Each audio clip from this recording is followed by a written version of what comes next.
happy to be here this morning, especially because I'm happy to thank you for the approval of a $500 donation to the museum, to our organization. And because it took 30 years, the idea of the museum actually it came about 30 years ago. And it took many grassroots meetings, mayors in the mayor's office, in local governance, people living in the Coleman School to preserve the building for a museum, the Northwest Heritage Museum or African American Museum. They knew they wanted a place to tell stories, to tell our stories, to tell our journey, stories to show our art, to show other people all throughout the communities, in all different communities, our story, because it is a valuable place to house them. So, this is Barbara Earl Thomas giving a tour of the building. Our World War II display, our Pullman Porter display, and our art gallery where we have Jacob Lawrence and his chair, had all his work. And this is our little program here that we ran for kids to start painting by Jacob Lawrence.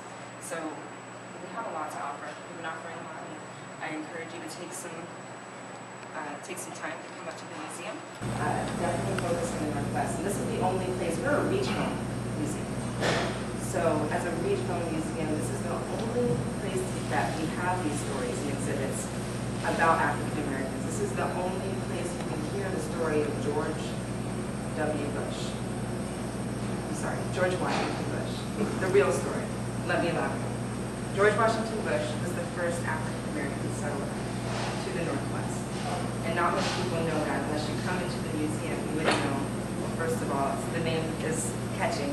But and we have another history, another narrative that we associate. But this is a new one that we have. This is the one that the museum tells about George Washington Bush, about his travels up the Oregon Trail in 1844, becoming the first settler here in Olympia. As an African American, he brought 6 family members, 6 families to trails, tried to settle in Oregon City, and couldn't because he was the leader of this expedition.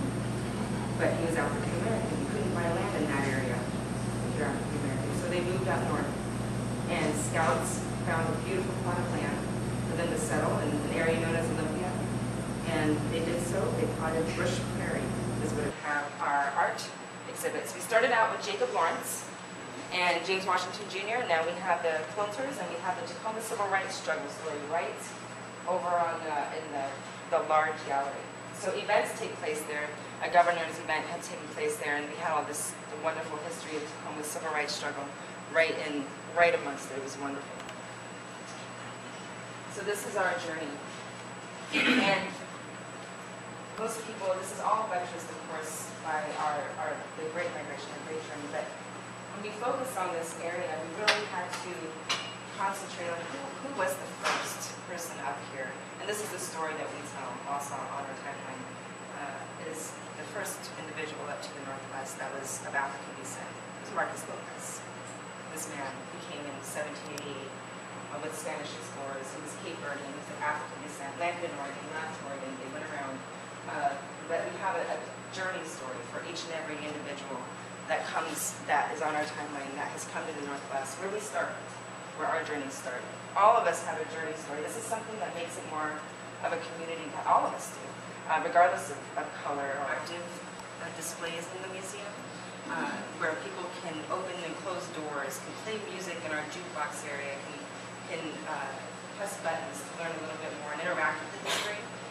We have this beautiful timeline that has been put together to show this history. So on the top half is all Northwest African American history, and on the bottom is the corresponding national history.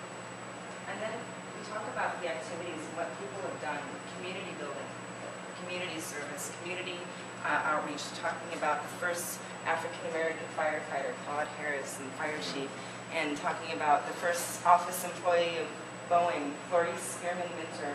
All of this in our museum has been something that I love to give tours of. I give plenty of tours because in the community sphere, I have people that come up and look at this graduating class in 1956 of Garfield High School, And people will come into the museum and they'll be looking like this, and they'll find themselves, or they'll find their, their father or their grandmother, or they'll see somebody that they know, or they'll see themselves in there that give it to them.